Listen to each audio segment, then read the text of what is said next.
That bond between the mother and the child, or the children, if there's more than one, is frankly irreplaceable, and it's one that technology will not be able to replace.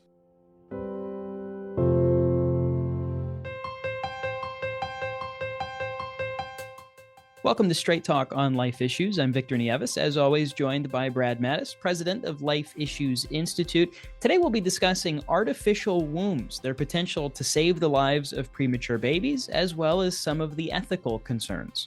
Yes, back in 2016, a research team in Cambridge, England, grew human embryos through ectogenesis. Now, that's the process of human or animal gestation in an artificial environment. And in this case, up to about 13 or 14 days after fertilization. And this ectogenesis has the potential to transform 9-month pregnancies, labor, delivery, and even reduce the risks associated with reproduction. Yes, Victor, it seems like the benefits are huge, and we're going to hear a lot about that. However, this innovation has the potential to cause harm as well as compromise God's creation and intention for human life.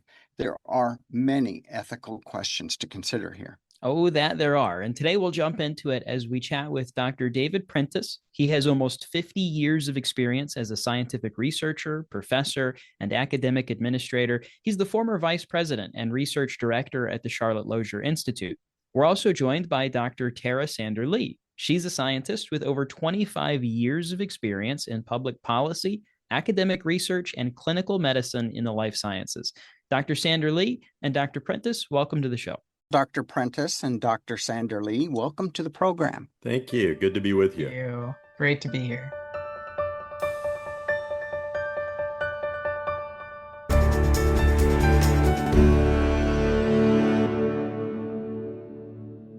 Let's start off with a basic question. What is ectogenesis? Dr. Prentice, let's start with you. And ectogenesis is sort of an umbrella term, which simply means growing and gestating a human being outside of mom's body. And that could be from beginning to birth, what we would call birth in this artificial situation.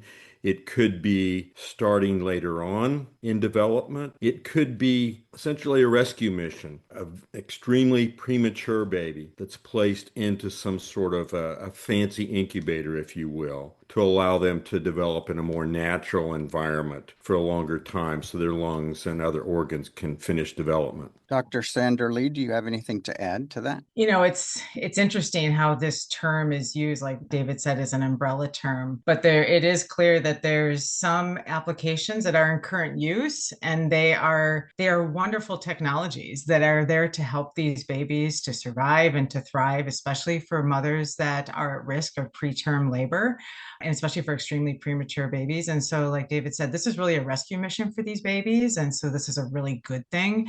But like any technology that offers to do this, we really have to think very carefully about, is there any bad intent that can happen? And so as we start talking about complete ectogenesis from beginning to the very end, you know, completely breaking that bond between mother and child for the entire length of pregnancy intentionally, you know, that's where we really have to step up and start looking very carefully at this ethically, and what are going to be the costs of this, because people are having these discussions. We need to really look at them carefully. As you mentioned, there's a lot of people who share that concern. How did this actually come about on day one, Dr. Sander-Lee? Well, this all started with in vitro fertilization. That's really where it started, because when you start looking at couples that are infertile, the hope was to provide these couples with an opportunity to have biological children of their own. But what that led to, as you know, we know it started in the 70s, that now these eggs are retrieved from these women and fertilization takes place outside of the natural environment. And so that's where it actually started on day one, where conception actually takes place outside the womb. And for about 5 or 7 days, that baby is separated from that mother. And then the baby is transferred back into the natural environment. And so that's really where this started to gain attention. Like, wow, we can actually control this, right? I think that's the big thing when it comes to ectogenesis, doing anything outside the womb, that you actually are trying to control it.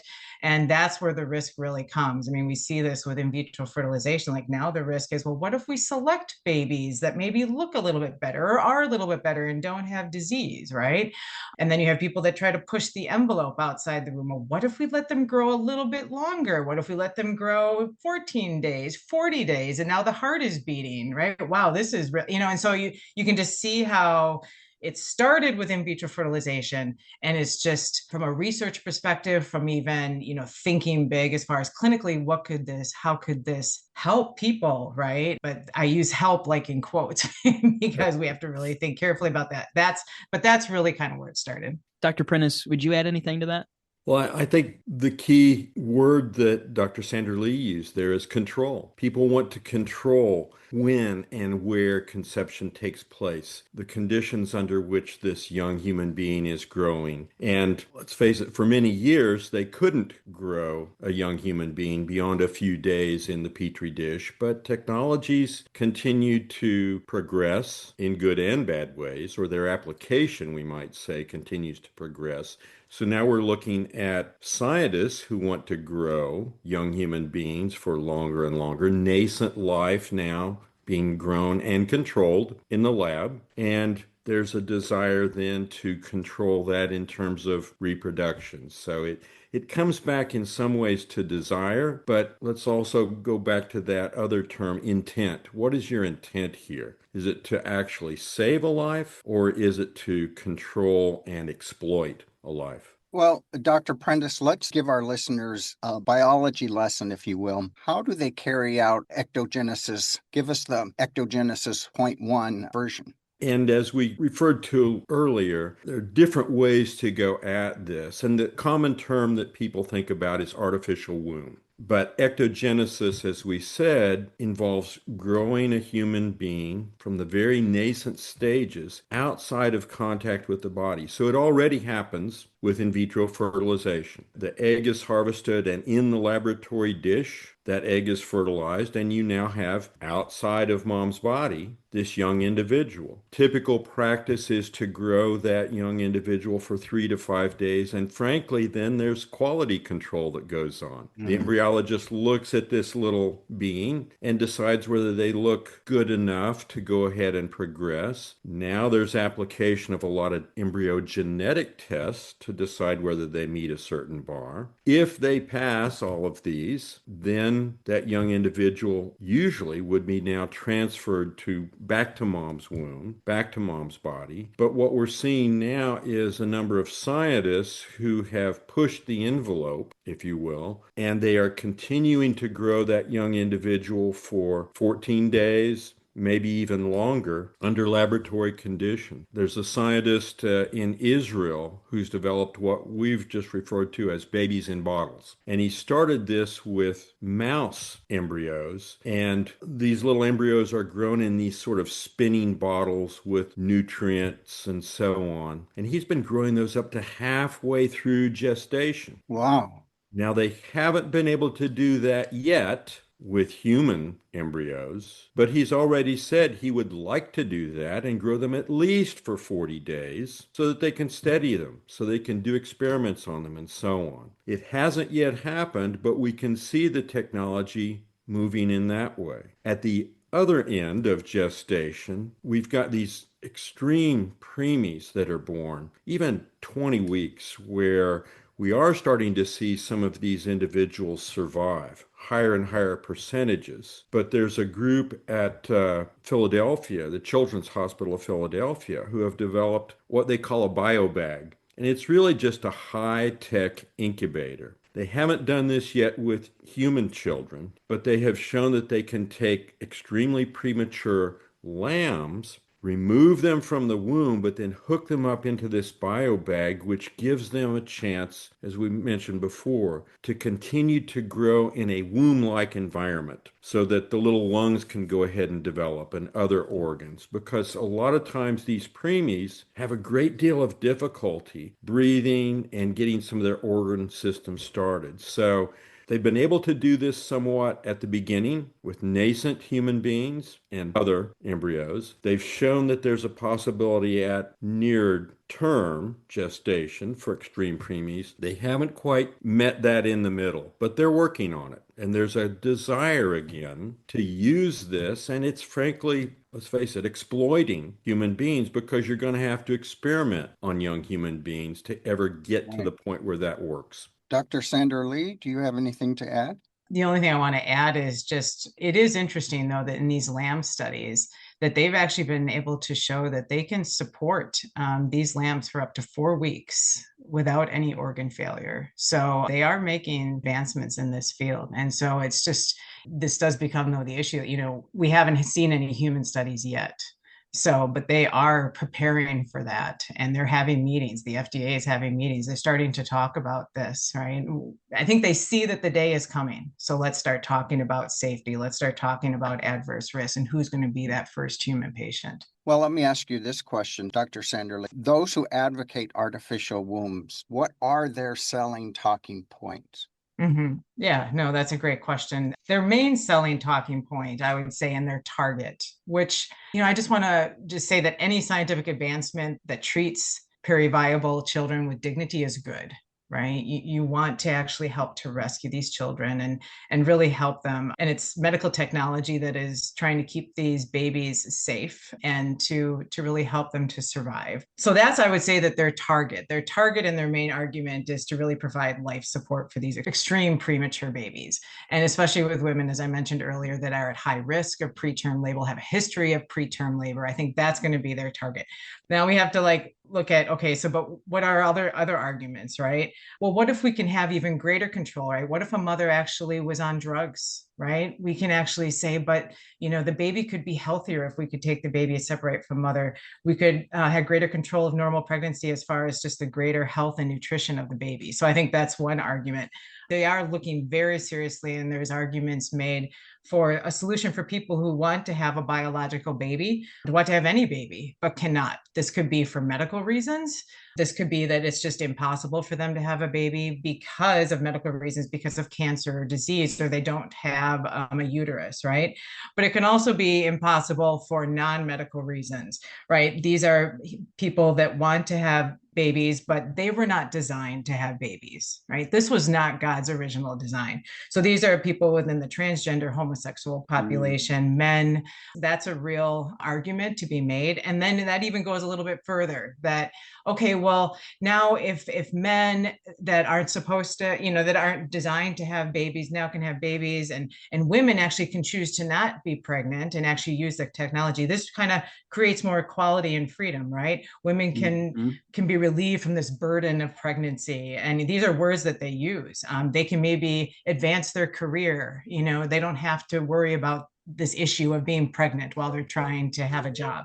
So, these are very real arguments that are being made, everything from, good intent to help these babies to not so good intent to actually work outside God's original design and to really provide more equality and freedom, more things that I want to do, more self-centered kind of reasons. It's kind of the next step with surrogacy, kind of a high-tech surrogacy, isn't it? Yes, it absolutely is. That's exactly right. Well, and just to add on to that, you may have seen, or your listeners might have seen, these videos or news stories about a robot having a womb to be able to carry an individual as an artificial womb. Or there was a company that it was a viral sort of advertisement that they were going to put together a building where they had all of these artificial wombs. They just looked like big glass containers that you could open and close and so on. None of that is actually true at this point, but they are preying on these sorts of desires and wishes of people, as Dr. Sandra Lee mentioned, that want, for whatever reason, to actually not experience pregnancy, but to do this all in an artificial environment. And it's again a matter of control. It seems like it could get very Orwellian if we're not careful.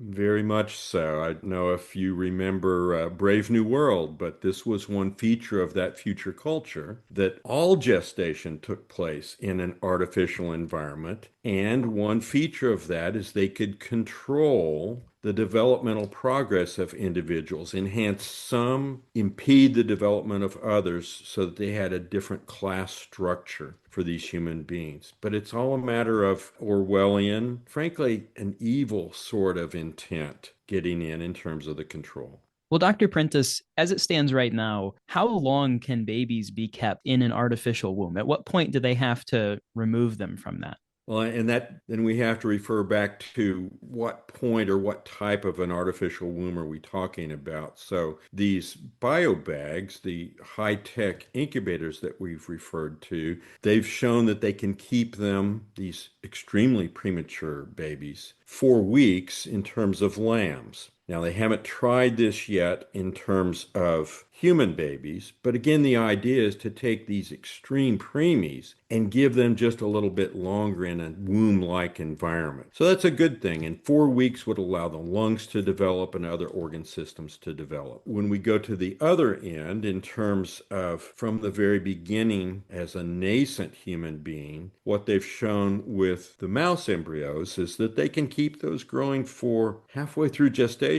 For some of the experiments that they've done with human embryos and some other things that we won't go into now, but what they call embryo models, they're showing that they can keep them growing for a number of weeks, even to the point that they will start to develop a beating heart and you start to see other organ systems begin to form. They haven't been able to go beyond that few weeks yet, but they keep trying to come up with different ways to encompass these little individuals so that they think they're in a womb-like environment and to give them longer and longer to grow. Just as an aside, there used to be in the scientific world what they called the 14-day limit. The whole premise of that was that it would be unethical to grow a human being in the laboratory beyond about 14 days from conception. We would advocate for a 0-day rule, that they shouldn't be experimenting with these little ones at all. But people pointed to this 14-day rule as, well, that's good, that's ethical, you're showing some limits and so on. It was a practical limit because for years no one could grow a human embryo longer than about 6 or 7 days. But within the last 5 or 6 years, they have shown that they can grow them longer and longer. And what we've seen is that the sort of arbitrary regulatory groups made up of scientists who want to do these kinds of experiments have now done away with the 14-day rule. And it's a matter of, well, if you can show that it's scientifically justifiable, go ahead and grow this little individual as long as you want.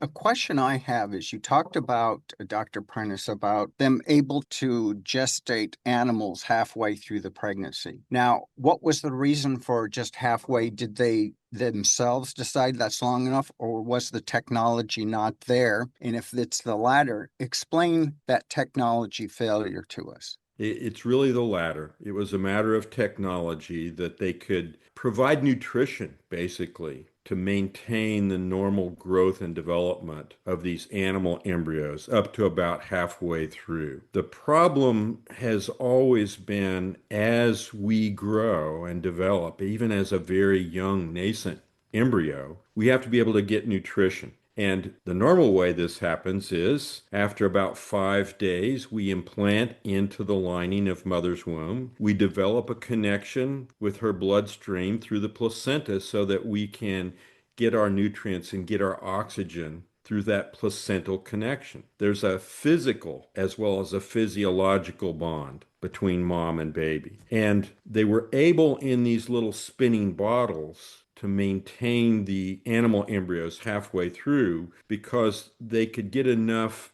distribution of the oxygen and the nutrients within that liquid that they were spinning in to get diffusion and maintain. But by the time you get a certain size, diffusion no longer works. And what they're looking at now is trying to come up with an artificial placenta that the embryo could make contact with and be able to exchange oxygen and nutrients across there. So it's simply a technological barrier at this point, and I would anticipate that they will make progress at breaching that barrier before long. Wow. Well, the question I have is a follow-up to that. Either one of you can jump in. We know that the placenta has been a huge mystery to modern science, and they've not really been able to replicate that. And for this to be successful, to take the babies into the latter half of pregnancy, will they have to unravel that mystery?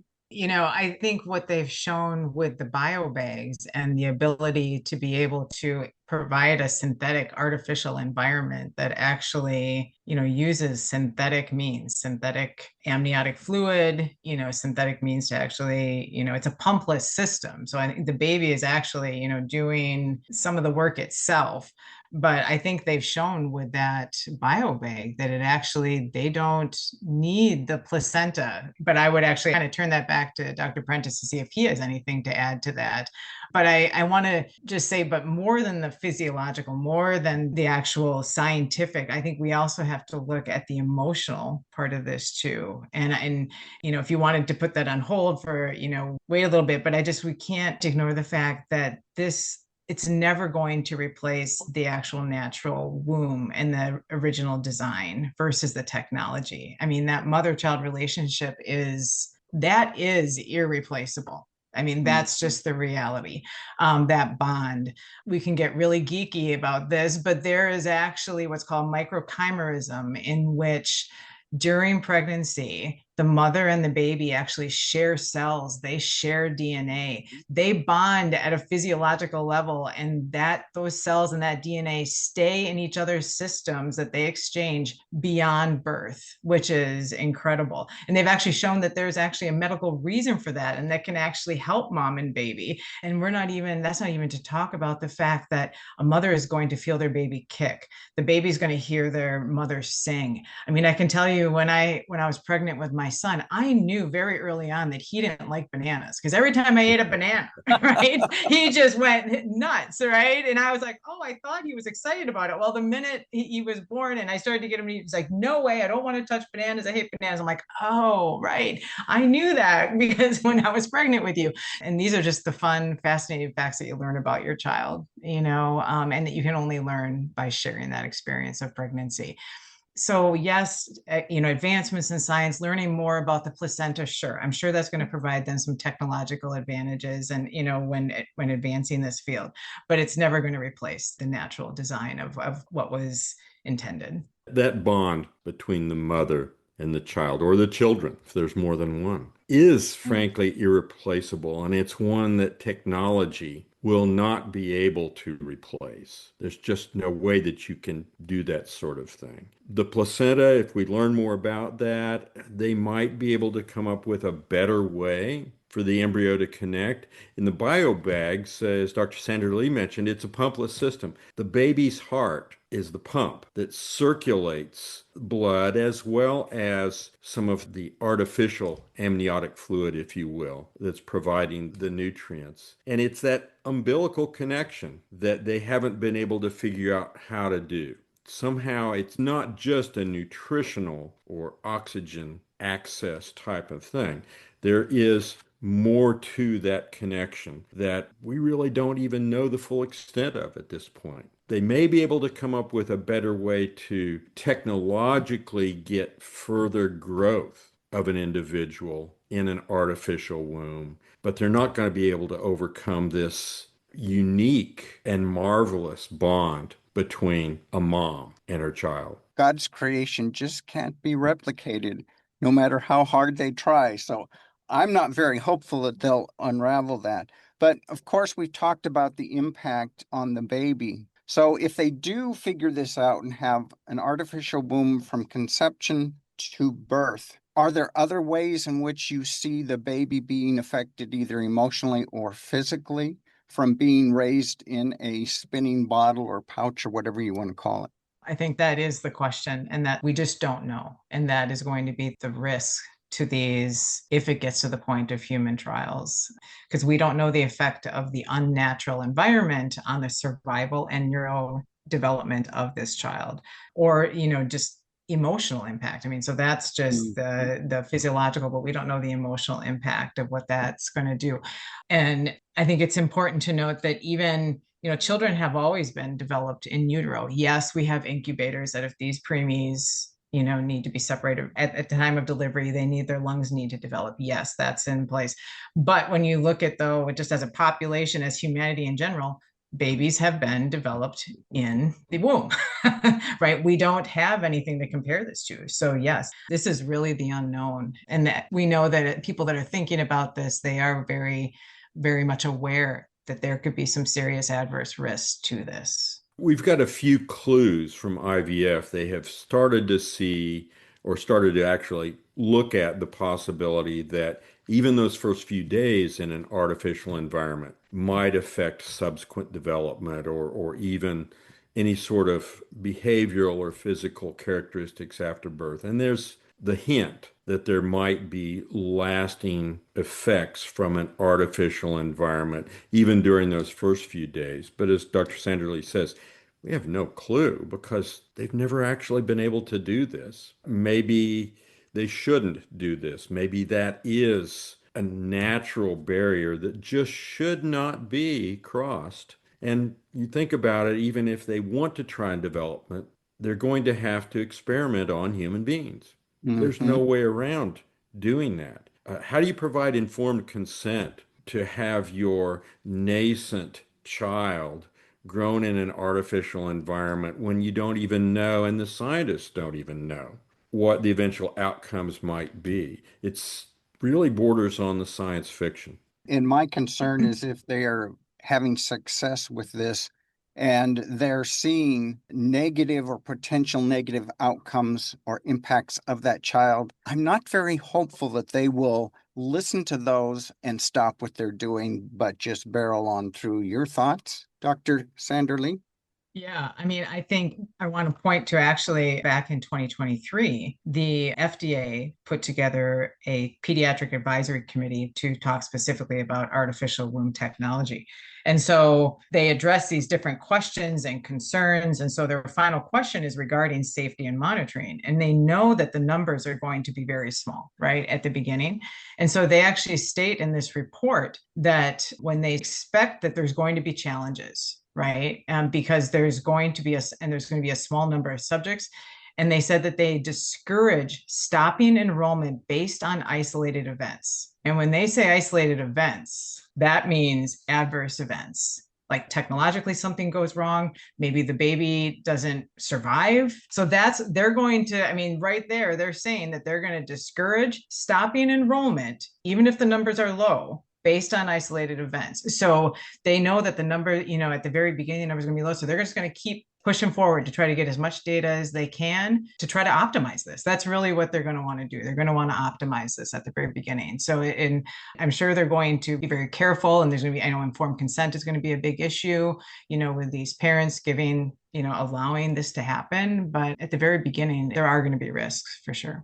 I'd like to Yeah. ask both of you, what are some of the recommendations you have for the scientific community to make sure that this doesn't go too far or become Orwellian or have these potentially unintended consequences?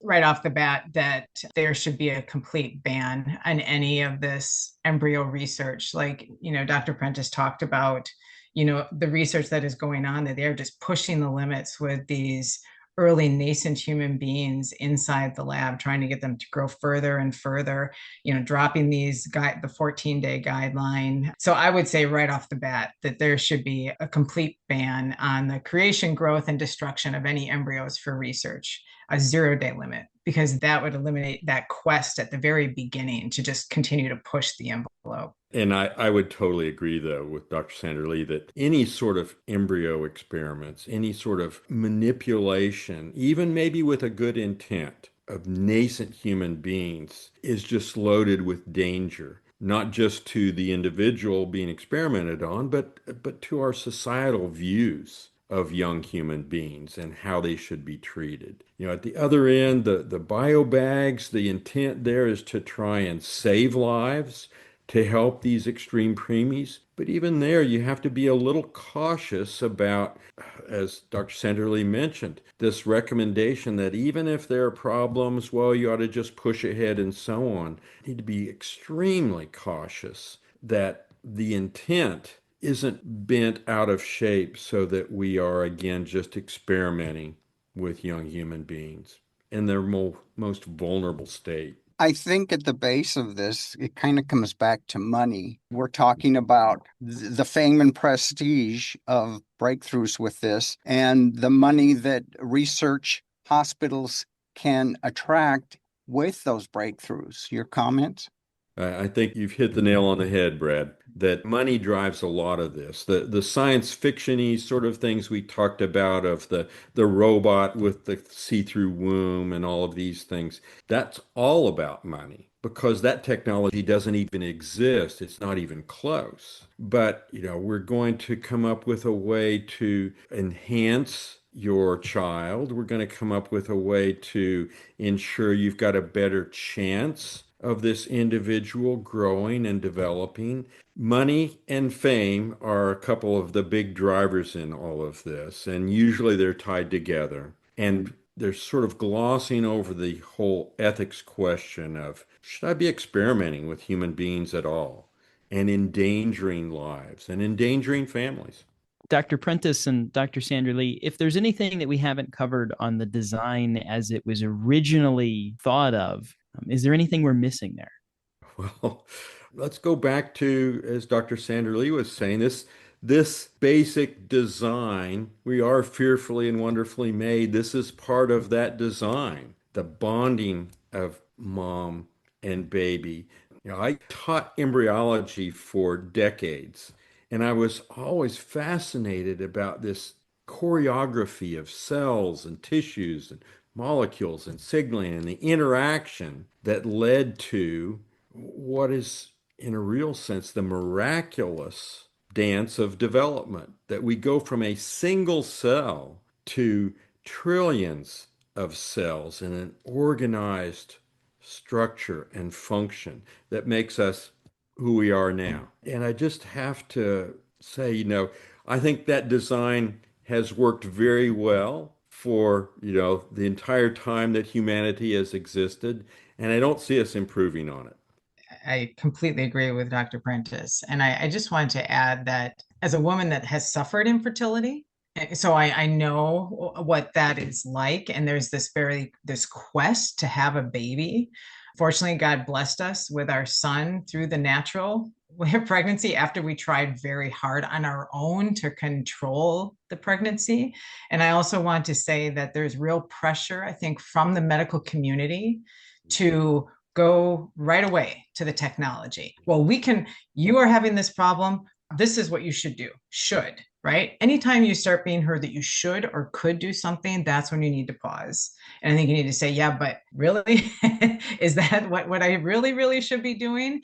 Because I want to, there are so many other alternatives, like even in the case of in vitro fertilization, right? There is a really growing and expanding area of restorative regenerative medicine that doesn't rely on this artificial technology, right? Let's talk about, well, if you find out that your baby maybe doesn't have the right nutrients or even is suffering from some type of developmental disease condition, there are surgeries that can be done inside the womb. There are stem cell therapies that are being developed to actually treat these babies inside the womb that don't harm any individual, like using adult stem cells, right? There's adoption. There are so many ethical alternatives out there where no human being is at risk, and that you're not putting your faith in technology, right, to control something, to make something happen.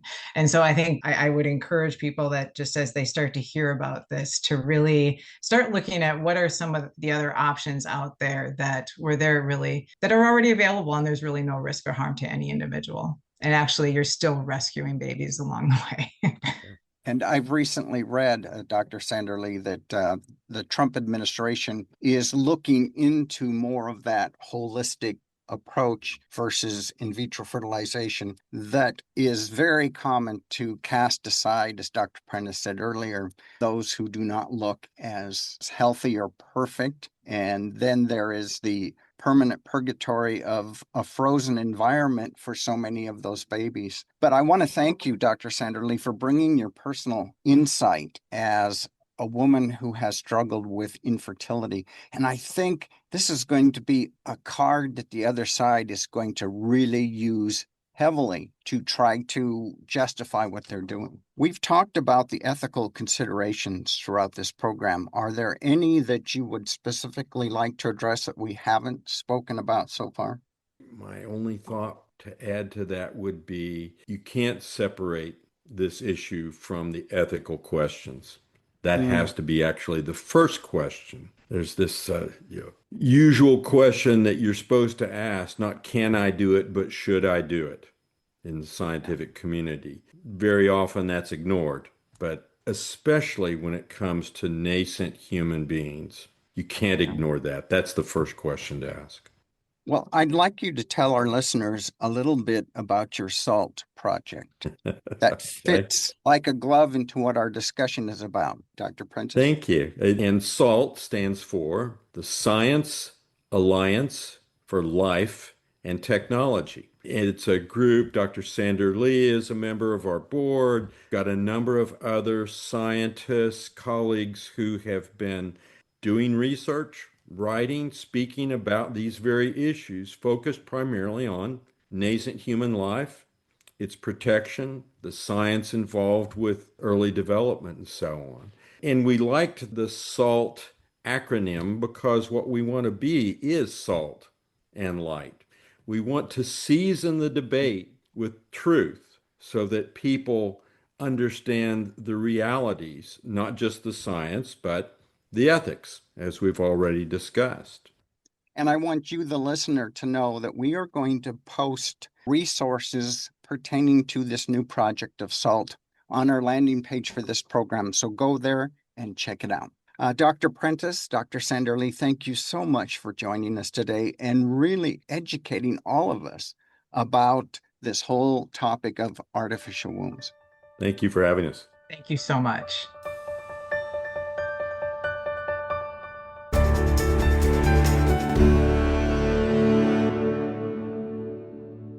Well, Brad, today's show has been very interesting to me, and I'm sure it's been very interesting to our listener to hear about these encouraging scientific developments, but also to have a very much needed conversation about the potential ethical concerns as we move forward. Yeah, and there are quite a few of them, Victor, but I don't want the listener of this podcast to get the idea that we are opposed to modern technology that will assist and help, especially couples struggling with fertility that are desperate to have children. But of course, as you mentioned, we want to throw out the cautions, the roadblocks to unethical development of this technology. Well, that's right. And like you said, we can't lose sight of some of these blessings as we talk about the ethical concerns. For example, saving the life of a premature child is something that we all celebrate. We all want that to be successful. We all want these children to have life and have it abundantly. I just think it's so important that we have people like Dr. Prentice, like Dr. Sander Lee, that are making sure that the scientific community does progress forward with life-saving efforts, but does so responsibly and in a way that honors God's creation. Yeah, and I found particularly interesting, Victor, was their discussions about how an artificial womb would impact the baby inside this experimental pouch. And they brought to light some thoughts that I hadn't really considered before. And we won't know, of course, until after this technology is achieved. If it's achieved, there should be long studies on the children that were raised in this artificial womb. Absolutely. And to you, our listener, I'm sure you're interested in learning more about this topic. Go to lifeissues.org, our website, where you can learn more. You can get free educational material and resources, and you can share those as well as this show with your friends, your family members, and your church community, as together we fight to create a culture of life. Again, that's available at our website, lifeissues.org. Be sure to tune in next week for another Straight Talk on Life Issues.